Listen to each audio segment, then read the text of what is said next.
Hey everyone, it's Joey, back with a new video, maybe the first video in a new series of videos. The idea is to go over my top 5 favorite sci-fi movies from each decade with prominent sci-fi. Obviously, some will be omitted, but I decided to start with the weird decade, the 2000s, mostly because it was a kind of a sparse year for prominent good sci-fi. A lot of it was adaptations of books, a lot of half-hearted adaptations of books.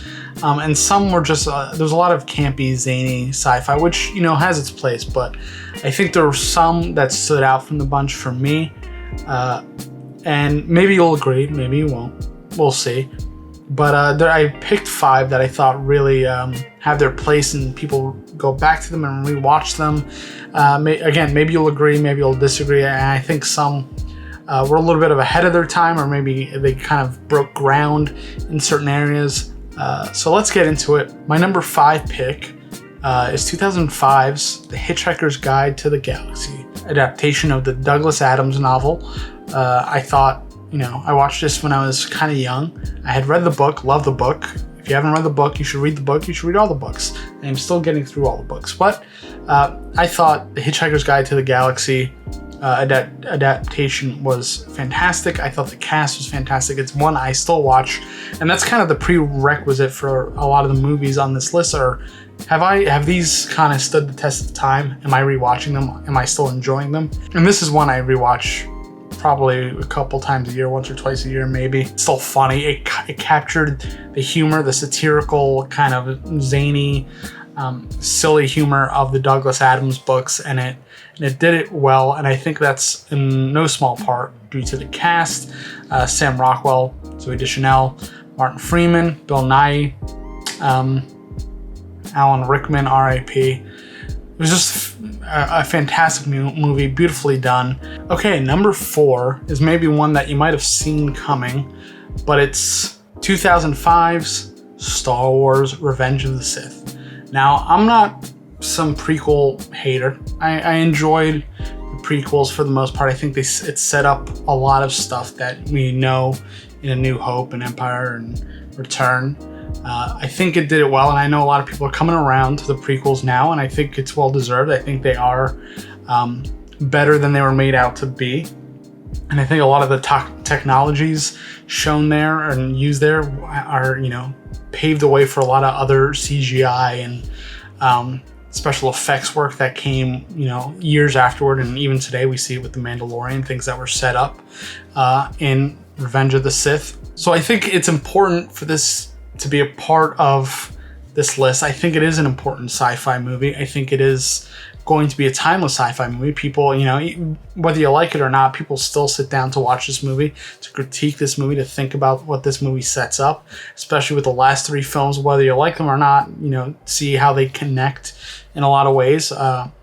And I think it has one of the best fight scenes in all the Star Wars films. The Anakin and Obi-Wan fight scene at the end is iconic, and that music is iconic, and I think it's an important movie, and I think it's important for sci-fi, and especially from the technical side and the storytelling side, it's sort of the background on this story that so many people grew up with and loved, and it came to this really epic conclusion, with a tinge of hope.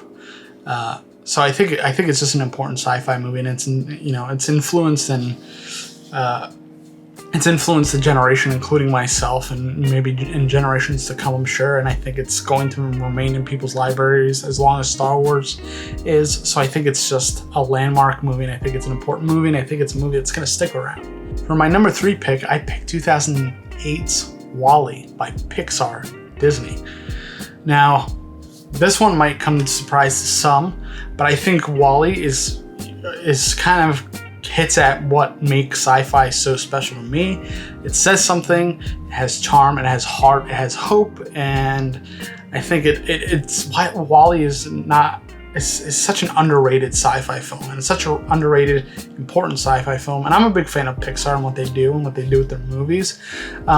And I didn't want to undersell WALL-E. I didn't want to leave WALL-E out because it is a kid's movie, or presumed to be a kid's movie, or seen as a kid's movie. I think it is an important sci-fi film. I think it addresses a lot of issues that are going on in our world today. It's been 12 years since that movie came out, and a lot of the subjects and subject matter brought up in WALL-E are even more prominent in today's world, whether it's dealing with global warming crisis, energy crisis, obesity, health crisis, and a litany of other things that addressed it, and it did it in a very sort of charming and charismatic and impressionable way. So much that when people do have conversations about these things today, WALL-E's a reference. WALL-E, look at those people in WALL-E. Look what they had to do. Do we want to be them? And I think it definitely ignited a lot of conversation, and it still lives in people's minds, and people still watch it, especially with Disney Plus being a thing now. I've rewatched it, and I think it's still just as important and impactful as when I first watched it when I was, in my late teens. I think WALL-E really does deserve a place in the sort of the lexicon of sci-fi in today's age. I think it earned its place. I think it rightfully so. So I think WALL-E is a pretty fantastic addition to any sci-fi lover's list. I think it earned its spot. I think it's relevant, and it's intelligent and informed, and again, has heart. And I think that it has all the things that make sci-fi so special for a lot of people, special for me. And number 3 is WALL-E for me. It has to be. Okay, my number 2 pick is 2004's Primer. Now, this was a movie that definitely made an impact on me when I first saw it.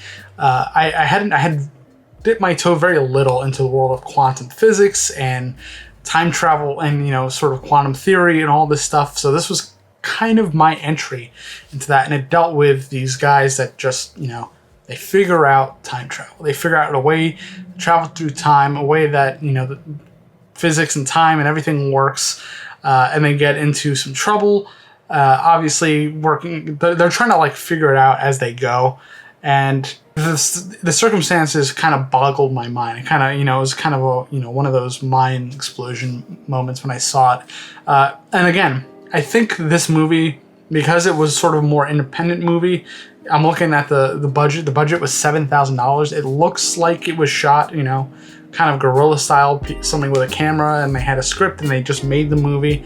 But it's so fantastic and well done, and I think it brings up a lot of those theories and subjects up in a good light, and theories and things that are brought in later. The 2010s were big on time travel. Time travel is sort of an antiquated notion now. People kind of get it. People understand sort of more of the physics of it, in sort of a fictional movie kind of way, where it's not such a crazy. It's such a crazy idea. It's not such a crazy concept to have in a movie where people are bouncing around through time and time changes and it has effects. Obviously, Back to the Future and The Time Machine did that in a way that was easily digestible. And I don't want to undersell those movies, but I think Primer did it in a way where it kind of took away that kind of linear nature of time and made it something more abstract than, this could. Time isn't always you won't affect the past, won't necessarily affect the future in sort of a linear way. It might completely alter it or change, things going backward and forward. I think it just did a good job of introducing those concepts and telling sort of an interesting story at the same time. So if you have not seen Primer, I suggest you check it out. It's not a long movie. I think it's a little bit over an hour, so you can knock it out in an afternoon. But I highly recommend it. I think it's one of the best sci-fi movies of the early 2000s, and I think it deserves its place on a lot of people's lists. I don't think it's as well known. I know a lot of sci-fi fans definitely know it and they love it. Maybe not love it, but maybe there's a little bit of give and take when it comes to Primer. But it made it on my list because it was so impressionable on me, and I got into quantum physics and reading about how time travel might work and the ramifications of it. So it was very impactful for me, which is why it's number 2 on my list. And now number 1 on my list, also 2008.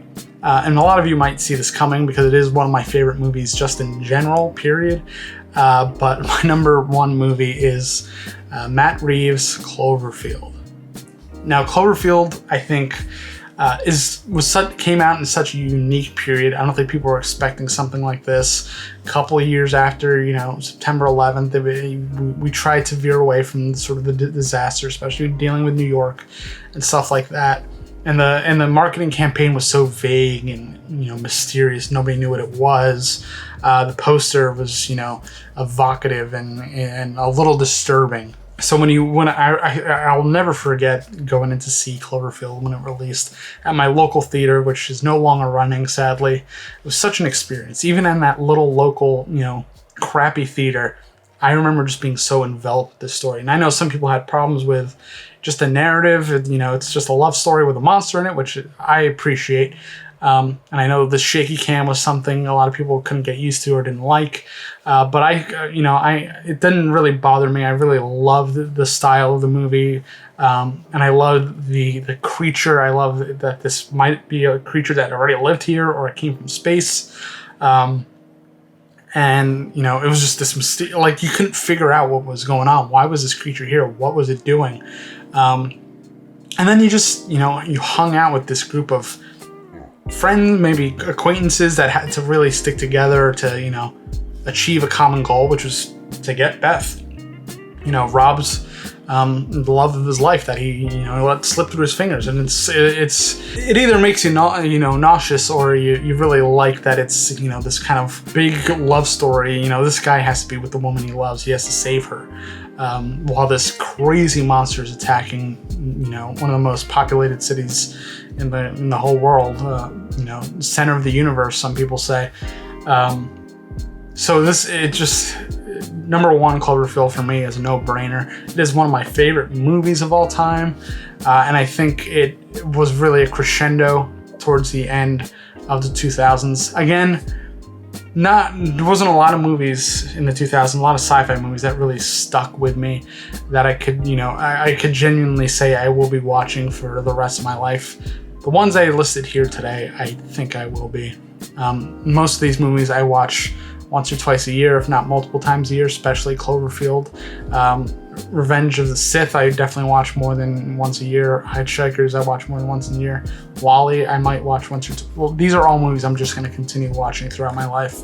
And that's why they made the list, and I think they're important movies. Even regardless of the subjectivity I'm trying to bring to this, I think objectively they are interesting. They have their place. Even if you don't agree with it, if you didn't like the movie, I think they do have their place in sci-fi movie history, and I think they made an impression. Thank you guys for watching, and I hope you have a fantastic week. See you later.